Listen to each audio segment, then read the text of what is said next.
तो चलो हम लोग शुरू करते हैं आज का चैप्टर का नाम क्या है? घात और घातांक। कौन से क्लास का? क्लास 7 का एनसीईआरटी बुक एक्सरसाइज 11.1। ठीक है, जिसमें हम लोग पढ़ने वाले हैं क्या? घात और घातांक के बारे में। ठीक है, तो घात और घातांक चैप्टर पढ़ने से पहले हम लोग क्या करेंगे, इसके कुछ इंपॉर्टेंट रूल्स के बारे में बात करेंगे।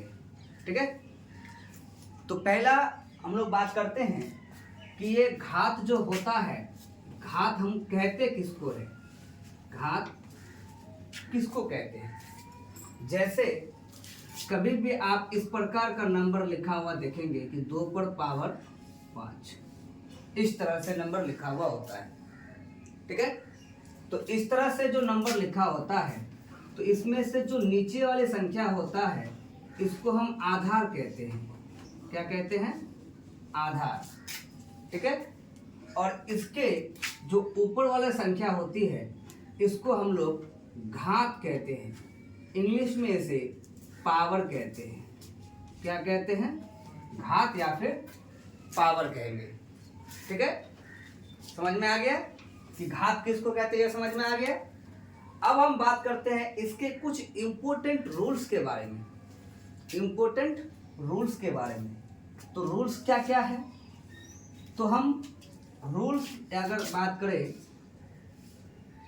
अगर बात करें तो रूल नंबर 1 क्या कहता है कि मान लो कोई दो सेम नंबर से सेम संख्या है x, ठीक है, और दोनों के बीच में क्या है? गुना है। दोनों क्या है? गुना के रूप में है। तो ऐसी स्थिति में इन पर जो पावर रहेगा, तो क्या किया जाता है कि नीचे सेम वाली संख्या को सेम लिख दिया जाता है और इनके पावर को जोड़ दिया जाता है। क्या करते हैं? पावर को जोड़ देते हैं। अगर नीचे वाली संख्याएं सेम हो और बीच में गुना हो तो उनका रूल क्या है कि सेम संख्या जो है वो सेम रहेगा और उनके पावर को क्या करना है? हमें ऐड कर देना है, उनके पावर्स को जोड़ देना है। क्लियर? जैसे एक एग्जाम्पल के तौर पर अगर हम लोग देखें, एक एग्जाम्पल लेते हैं। मान लेते हैं कि 5 पर पावर 3 है, फिर गुना 5 पर पावर 4 है, तो इसका मान क्या होगा? तो इसका करना क्या है कि नीचे वाले जो संख्याएं हैं वो सेम रहेगा 5 और इनके पावर को जोड़ देना है। जोड़ देंगे 3 और 4 कितना हो जाता है? 7। ये हो गया। इतना समझ में आया? तो ये था आपका रूल नंबर 1। अब हम बात करते हैं रूल नंबर 2 की। रूल नंबर 2 क्या है कि अगर कोई संख्याएं सेम हैं, जैसे मान लो ये x और x दो संख्याएं सेम हैं और इनके बीच भाग आ जाए, ठीक है, तो क्या होगा? तो इनके जो पावर है वो माइनस कर दिया जाता है, यानी सेम नंबर जो है वो सेम रह जाएगा और इनके पावर को माइनस कर दिया जाता है। क्या किया जाता है? घटा दिया जाता है। कैसे घटाएंगे? तो यहाँ पर शर्त ये है कि a जो है बड़ा है और b जो है वो छोटा है। क्या है? यहाँ पर शर्त क्या रखे हम कि a जो है ये क्या है? b से बड़ा है। ठीक है, यानी बड़े वाले से छोटे वाले को घटाएंगे। ठीक है, यानी आप रूल नंबर 2 क्या कहता है कि अगर दोनों संख्याएं सेम हैं तो और उनके बीच भाग है तो हमें करना क्या है कि उनके पावर्स को घटा देना है। ठीक है, अब बात करते हैं हम लोग रूल नंबर 3 की। रूल नंबर 3 क्या है? तो रूल नंबर 3 क्या है कि अगर कोई संख्या है और उस पर पहले एक पावर है, फिर ब्रैकेट के बाहर एक और पावर है, तो इसको कैसे सॉल्व करेंगे? तो इसको सॉल्व करने का तरीका ये है कि जो सेम नंबर है तो वो बेस सेम रह जाएगा, जो आधार है वो सेम रह जाएगा, और उनके जो पावर है, उनके जो घात है, उनके घातों को आपस में गुना कर दिया जाएगा। क्या कर दिया जाता है? गुना कर दिया जाता है। ठीक है, यानी सेम नंबर सेम रह जाएगा और इनके पावर्स को आपस में क्या कर देना है? गुना कर देना है। समझ में आई ये सारी बातें? तो चलिए, तो अभी हम तुम लोग को सिर्फ 3 ही रूल बताए हैं। इसके आगे हम लोग और भी कुछ इंपॉर्टेंट रूल्स के बारे में बात करेंगे। ठीक है, फिलहाल ये हम लोग 3 ही नियम सीखे। आप इन तीनों रूलों को यानी तीनों नियम्स को आप अच्छे से ध्यान में रखना। ठीक है, अब आते हैं हम लोग क्वेश्चन पे। क्वेश्चन क्या है? कहा गया है कि निम्नलिखित के मान ज्ञात कीजिए, यानी इनका हमें मान ज्ञात करना है, वैल्यू पता करना है कि इनका वैल्यू कितना होगा। जैसे 1 नंबर पे दिया गया है 2 पर पावर 6, 2 नंबर पे दिया गया है 9 पर पावर 3, 3 नंबर पे दिया गया है 11 पर पावर 2, 4 नंबर पे दिया गया है 5 पर पावर 4। तो इनका हमें क्या करना है? मान ज्ञात करना है।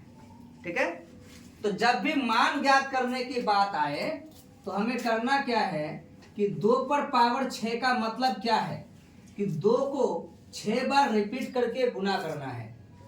2 पर पावर 6 का मतलब क्या हुआ? 2 को 6 बार रिपीट करके क्या करना है? गुना करना है। कैसे? जैसे यहाँ पर 2 लिखा है 1 बार, ये 2 बार, 3 हो गया, 4 हो गया, 5 हो गया और ये 6 हो गया। अब इनको गुना करेंगे, इनको गुना करेंगे तो जो मान आएगा वही इसका मान होगा। ठीक है, तो चलिए गुना करते हैं। गुना करेंगे तो क्या हो जाएगा? देख सकते हैं कि 2 दूनी 4, फिर 4 दूनी 8, फिर 8 दूनी 16, 16 दूनी 32 और 32 दूनी कितना हो जाएगा?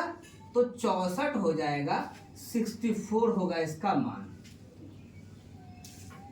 समझ में आया? किसी को कोई दिक्कत है इसमें? चलिए, तो इसका मान समझ में आ गया। इसी तरह से जब हम लोग इसको सॉल्व करेंगे, ये कितना है?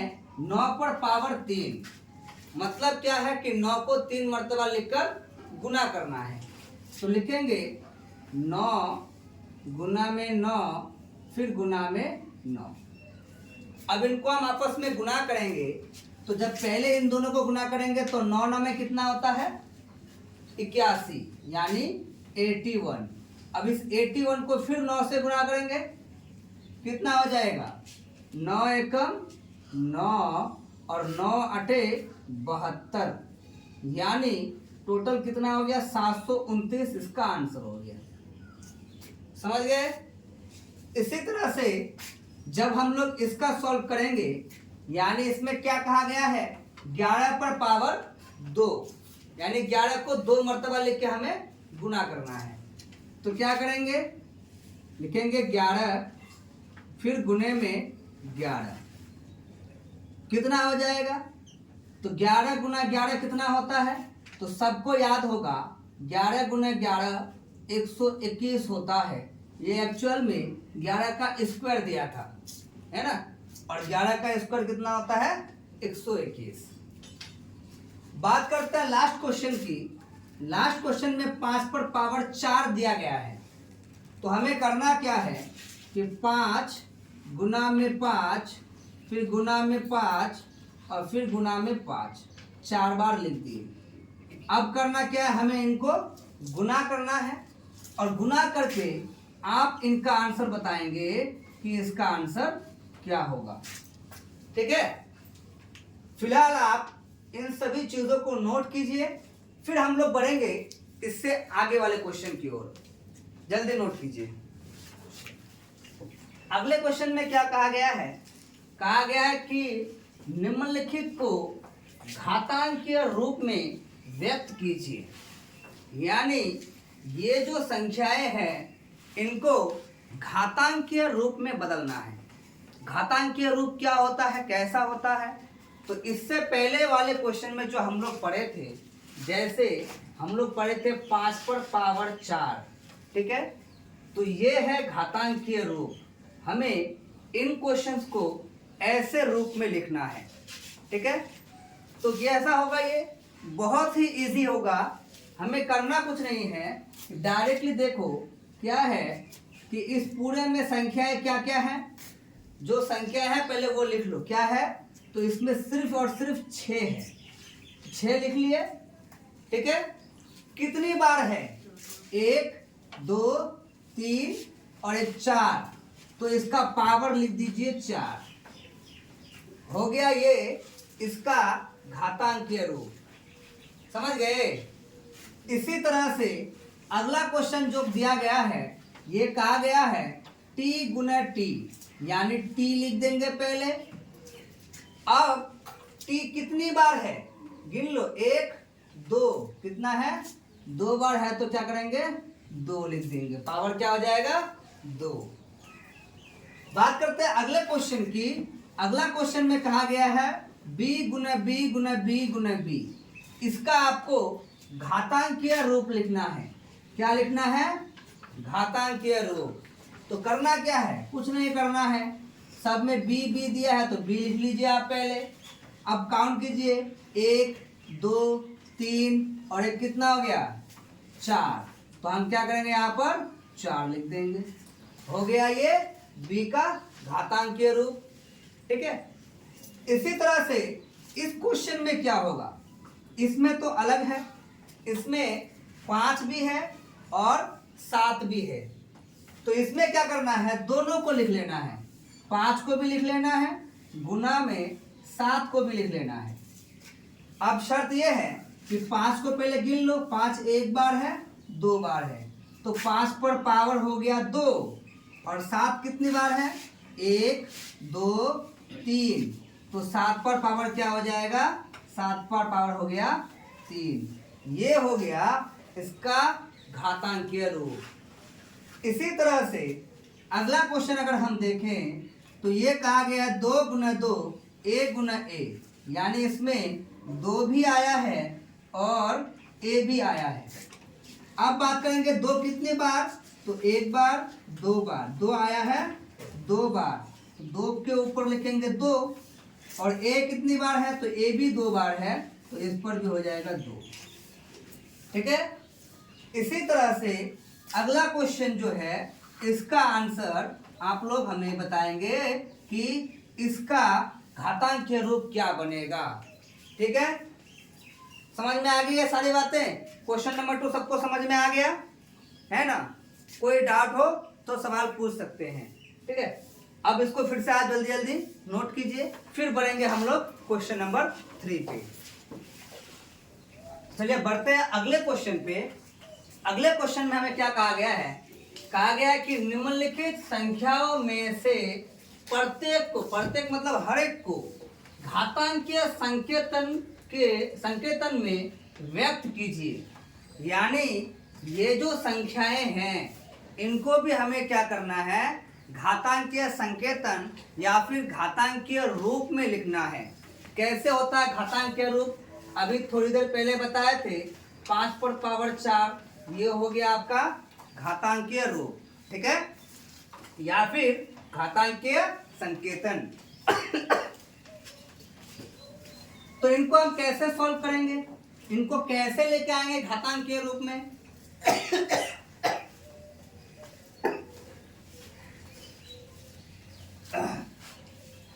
तो इनको घातांकीय रूप में चेंज करने के लिए, बदलने के लिए हम क्या करेंगे, तो हम अभाज्य गुणनखंड विधि का उपयोग करेंगे। क्या करेंगे? अभाज्य गुणनखंड विधि। इसमें क्या होता है, तो देखिए जैसे दिया गया है 512, इसका अभाज्य गुणनखंड करेंगे।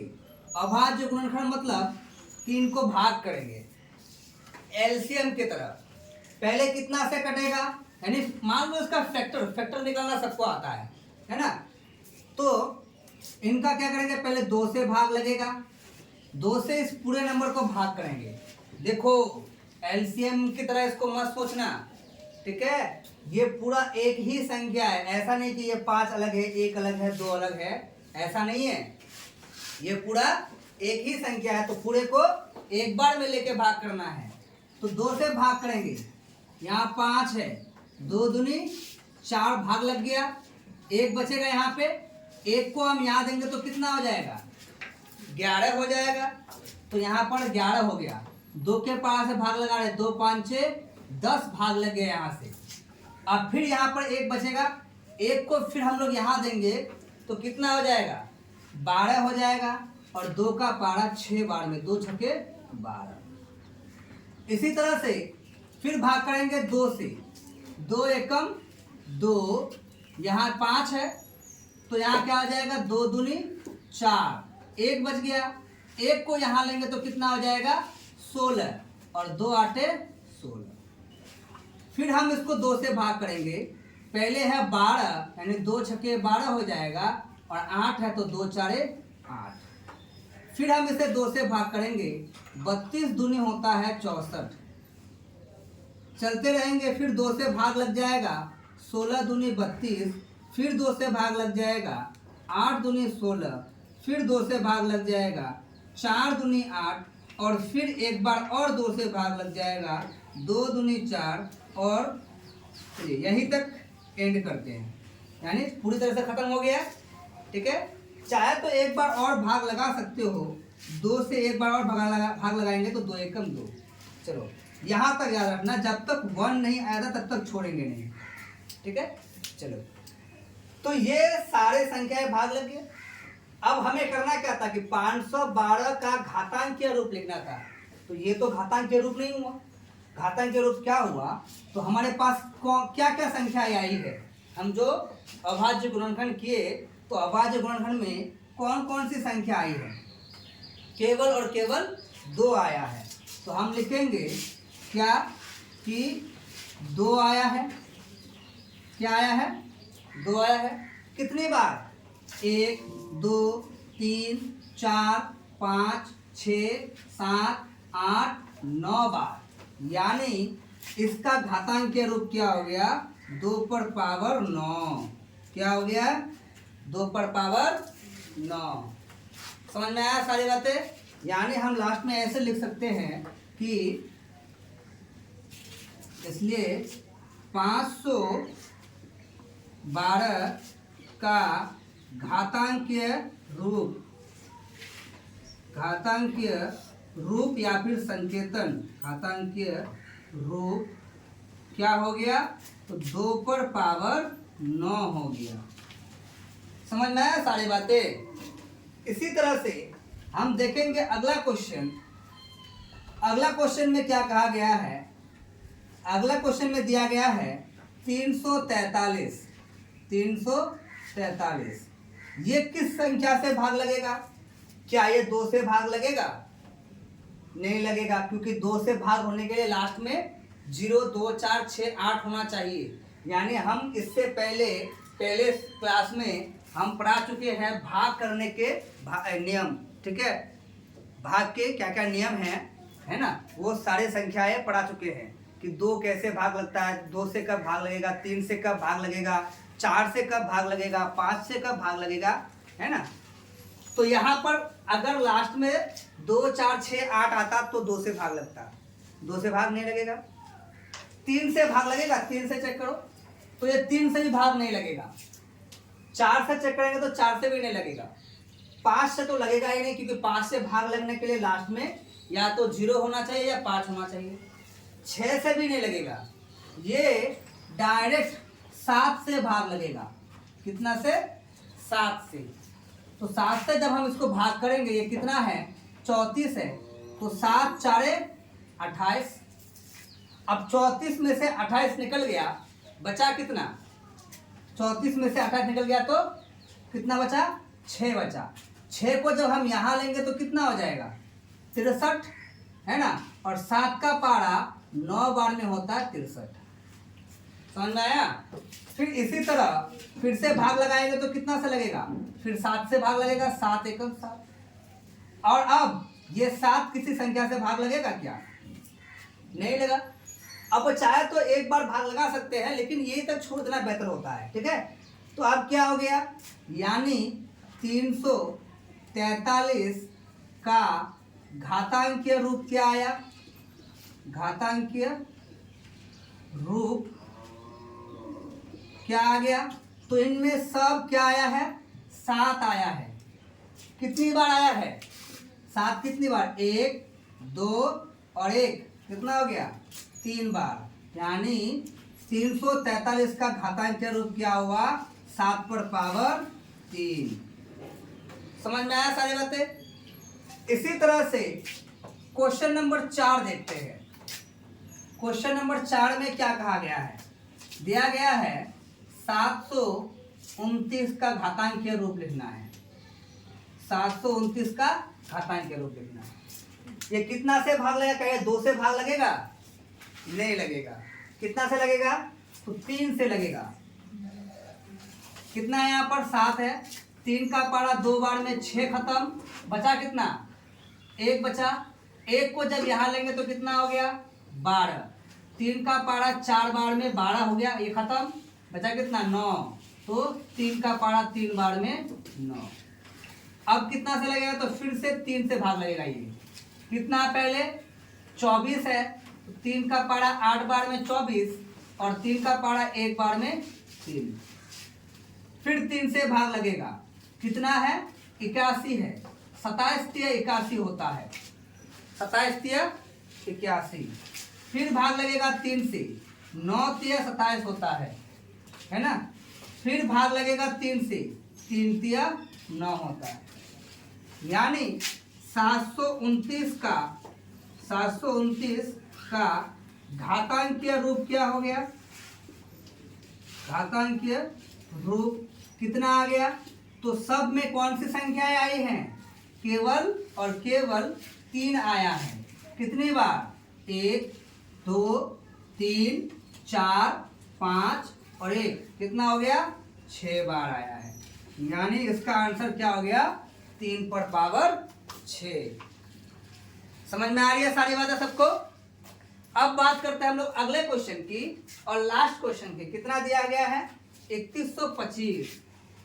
क्वेश्चन नंबर 4 कितना दिया गया है? 3125। इसको क्या करना है? घातांकीय रूप में व्यक्त करना है। तो चलिए शुरू करते हैं इसको। पहले ये कितना से भाग लगेगा? पहले कितना से भाग लगेगा? तो देखो, लास्ट में जब 5 आता है तो ध्यान रखना कि वो संख्या 5 से भाग लगेगा, है ना। तो 5 से भाग लगाएंगे। पहले कितना है? पहले हमारे पास 31 है, तो 31 मैंने 5 का पारा 6 बार में जाएगा, 5 छके 30, है ना। बचा कितना? यहाँ पर 1 बच गया। 1 को इधर ले लेंगे, कितना हो जाएगा? 12 हो गया। 5 दूनी 10, 12 में से 10 चला गया, बचा कितना? 2। 2 को यहाँ ले लेंगे, कितना हो जाएगा? 25। 5 पच्चे 25। फिर बात करते हैं 5 से भाग लगाते हैं। पहले कितना है? 6, तो 5 एकम 5, है ना। 1 बच गया। 1 को यहाँ लेंगे तो कितना हो जाएगा? 12। 5 दूनी 10 ले लिए, बचा कितना यहाँ पर? 2। 2 को इधर ले लिए तो कितना हो गया? 25, जो कि 5 पंचे 25 होता है। फिर 5 से भाग लगाएंगे तो 25 पांचे 125 होता है। फिर 5 से भाग लगाएंगे तो 5 पच्चे 25 होता है। यानी इतना तक इसका गुणनखंड खत्म। अब हम बात करेंगे कि 3125 का घातांकीय रूप क्या हुआ। 3125 का घातांकीय रूप क्या आ गया? तो देख सकते हैं सब में कौन सी संख्या आया है? केवल और केवल 5 आया है। कितनी बार? 1, 2, 3, 4, 5 बार। तो ये क्या हो जाएगा? 5 का पावर 5 हो जाएगा। आए सारी बातें समझ में? ठीक है। तो इसको फिर आप लोग क्या करेंगे? अच्छे से कॉपी में बेहतर तरीके से साफ करके आप अच्छे से इसको नोट करेंगे। ठीक है। फिर बढ़ते हैं हम लोग अगले क्वेश्चन नंबर 4 में। क्वेश्चन नंबर 4 में क्या कहा गया है कि निम्नलिखित में से प्रत्येक भाग में जहां भी संभव हो बड़ी संख्या को पहचानिए।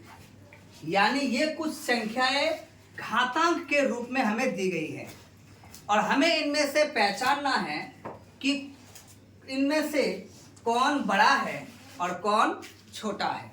ठीक है, बड़ी संख्या को पहचानने की बात कही गई है ना। तो देखते हैं हम लोग इसको पहचानेंगे कैसे। बेसिक तरीके से ही चलते हैं जो हम लोगों को आता है ना। क्या है कि एक नंबर पे क्या दिया गया है, एक नंबर का सॉल्यूशन देखेंगे हम लोग। क्या दिया गया है कि 4 का पावर 3 और एक क्या दिया गया या 3 का पावर 4। इन दोनों में से कौन बड़ा होगा, यही ना। तो पहले हम लोग 4 के पावर 3 का मान देखते हैं कितना आता है। 4 का पावर जो 3 है इसका मान निकाल लेते हैं। 4 को 3 मरतबा लिख के गुना करेंगे ना तो कितना हो जाएगा, 4 4 16, 16 4 64। ये कितना हो गया, 64 है। और 3 का पावर 4 बार निकाल के देखते हैं कितना होता है। 1 2 3 4। जब इनको गुना करेंगे तो कितना होगा, 3 तिया 9, 9 तिया 27 और 27 तिया 81। अब जाहिर सी बात है आप लोगों को पता होगा कि दोनों में से कौन बड़ा है और कौन छोटा। बताओ जरा कौन बड़ा है। 81 बड़ा है और 64 छोटा है। मतलब ये बड़ा हुआ और ये छोटा हुआ। यानी 4 पर पावर 3 और 3 पर पावर 4 में 3 पर पावर 4 जो है ये बड़ा है, ये छोटा है। और जो छोटा होता है उसको तीर लगाते हैं, जो छोटा होता है उसी को तीर लगता है। समझ में आ गया। तो ये हो गया इसका आंसर। ठीक है, इसको ऐसे भी लिख सकते हैं या फिर आपको क्वेश्चन में सिर्फ बड़ी संख्या पहचानने के लिए कहा गया है तो आप यहाँ पर लिख सकते हैं कि बड़ी संख्या 3 पर पावर 4 है। ऐसा लिखना मेरे ख्याल से बेहतर है, आप इस तरह से लिखा कीजिए। ठीक है, ये थोड़ा स्टैंडर्ड माना जाता है। बात करते हैं अगला क्वेश्चन नंबर 2 की। क्वेश्चन नंबर 2 में क्या दिया गया है, एक है 5 पर पावर 3 और एक है 3 का पावर 5। दोनों में से कौन बड़ा होगा। एक है 5 का पावर 3 या फिर 3 का पावर 5। दोनों में से कौन बड़ा है ये पता करना है। तो वही बेसिक तरीके से हम चलते हैं। पहले हम लोग 5 का पावर 3 देखते हैं क्या होता है। 1 2 और 1 3 हो गया। गुना कर लो, 5 पचे 25 और 25 पांचे 125। उसी तरह से इसको गुना करेंगे 3 का पावर 5। कितना हो जाएगा, 1 2 3 4 5। तो ये कितना हो जाएगा, 3 तिया 9, 9 तिया 27, 27 तिया 81 और 81 तिया कितना होगा। तो 81 को 3 मरतबा लिख के गुना कर लो। 3 एकम 3, 3 आठे 24। कितना हो गया, 243। अब बताओ जरा कौन बड़ा है और कौन छोटा। तो 243 बड़ा है और 125 छोटा है। यानी हम कह सकते हैं 3 पर पावर 5 जो है जो ये बड़ा है और 5 पर पावर 3 जो है ये छोटा है। यानी क्या लिखेंगे, 5 का पावर 3 और 3 का पावर 5 में जो ये 5 का पावर 3 है ये छोटा है और 3 का पावर जो 5 है ये बड़ी संख्या है। समझ में आया, कोई दिक्कत, कोई दिक्कत नहीं है। तो ये तो आप लोग 3 नंबर खुद से बना सकते हैं। अब आते हैं, बात करते हैं 4 नंबर में। अब 4 नंबर क्वेश्चन जब आप लोग बनाएंगे तो 100 को 2 मरतबा लिख के तो गुना कर लेंगे। ठीक है, 100 को 2 बार लिखेंगे, गुना कर लेंगे। 2 को क्या 100 बार लिखेंगे। अब 2 को अगर हम लोग 100 बार लिखे तो हमारा तो कॉपी ही खत्म हो जाएगा ना, है। तो फिर इसको हम कैसे सॉल्व करेंगे, है ना। इसके लिए हमें स्पेशल रूल सीखना होगा, स्पेशल तरीका, ताकि इसको हम लोग शॉर्टकट कैसे कर सके। समझे? नहीं तो अगर बेसिक तरीके से जाएंगे इस तरह से, ये सब क्वेश्चन छोटे छोटे थे, बेसिक तरीका अच्छे से समझ में आ गया है ना। अब यहाँ पर अगर हम लोग वही तरीका आजमाएं और उसी तरीके से जाएं तो क्या होगा? आराम से मुंह के बल गिरेंगे, नहीं बनेगा। ये दो 100 बार अगर लिखेंगे तो लिखते लिखते क्वेश्चन तो कॉपी तो भर जाएगा, आंसर कहाँ लिखेंगे? जगह नहीं बचेगी। तो हमें करना क्या है, इसके लिए कुछ स्पेशल तरीका ढूंढना है ना। तो स्पेशल तरीका तुम लोग फिलहाल अभी इतना सोचो, फिलहाल करना क्या है, फिलहाल आप लोग को इतना सोचना है कि 100 को अगर हम लोग 2 मरतबा लिखते हैं, 100 को अगर हम लोग 2 बार लिखते हैं तो ये क्या हो जाएगा? ये कितना नंबर बना रहे हैं हम लोग? 4 नंबर। 3 नंबर आप लोगों का होमवर्क रह गया, 3 नंबर आप लोगों को खुद से बनाना है, ठीक है। हम बात कर रहे हैं 4 नंबर की। 4 नंबर में क्या है? 100 पर पावर 2 या फिर 2 का पावर 100, ठीक है। तो हम क्या करेंगे? 100 पर पावर 2 मतलब 100 को 2 बार लिखेंगे। 100 को जब 2 बार लिखेंगे तो इसको गुना करना आसान है। 1 1 1 और 2 जीरो यहाँ, 2 जीरो यहाँ, कितना हो जाएगा? 4 जीरो हो गया, ठीक है। लेकिन 2 का पावर है 100, इसको हम कैसे गुना करेंगे? तो इसका क्या हो जाएगा कि 2 का 100 बार लिखने से तो बहुत बड़ा नंबर हो जाएगा ना। तो इसको हम लोग शॉर्टकट कैसे कर सकते हैं? वो जैसे कि 2 का अगर मान लेते 100 बार है, 2 का पावर 100, तो इस तरह से अगर हम लोग लिखें तो ये क्या हो जाएगा? कितना लिखे हैं? 1 2 3 4 5 6 7 बार लिखे। अभी सिर्फ 7 बार ही लिखे। कितने बार लिखना है? 100 बार लिखना है। कितनी बार? 100 बार। बाप रे बाप, तब तो एकदम पूरा बोर्ड ये जो है पूरा भर के एकदम वहाँ से एकदम पूरा ये जो जगह खाली है पूरा का पूरा भर जाएगा, है ना। तो 100 बार लिखेंगे तो बहुत लंबा बनेगा। फिलहाल तुम लोग इतना याद रखना कि इनमें से ये बड़ा है और ये छोटा है। 100 बार गुना करने से बहुत ज़्यादा आएगा और 100 को 2 बार गुना करने से बहुत कम वैल्यू आएगा, ठीक है। फिर इसको हम तुम लोगों को अलग से स्पेशल रूल से इसको हम तुम लोग को शॉर्टकट में बताएंगे, ठीक है। फिलहाल क्या है, आप लोग को ये याद रखना है कि जो 100 है, 100 पर पावर 2 और ये 2 पर पावर 100 है, तो इनमें से ये बड़ा है और ये छोटा। फिलहाल ये याद रखना है, ठीक है। अब आते हैं अगले क्वेश्चन पे। इसको भी आप लोग खुद से बना सकते हैं। 4 नंबर भी आप लोगों का होमवर्क है, ठीक है। 4 नंबर भी आप लोगों का होमवर्क है। अब बच्चा ये जो है इसको हम लोग स्पेशल तरीके से सीखना है। क्या करना है? शॉर्टकट में सीखना है। इतना लॉन्ग बहुत बड़ा हो जाएगा, ठीक है।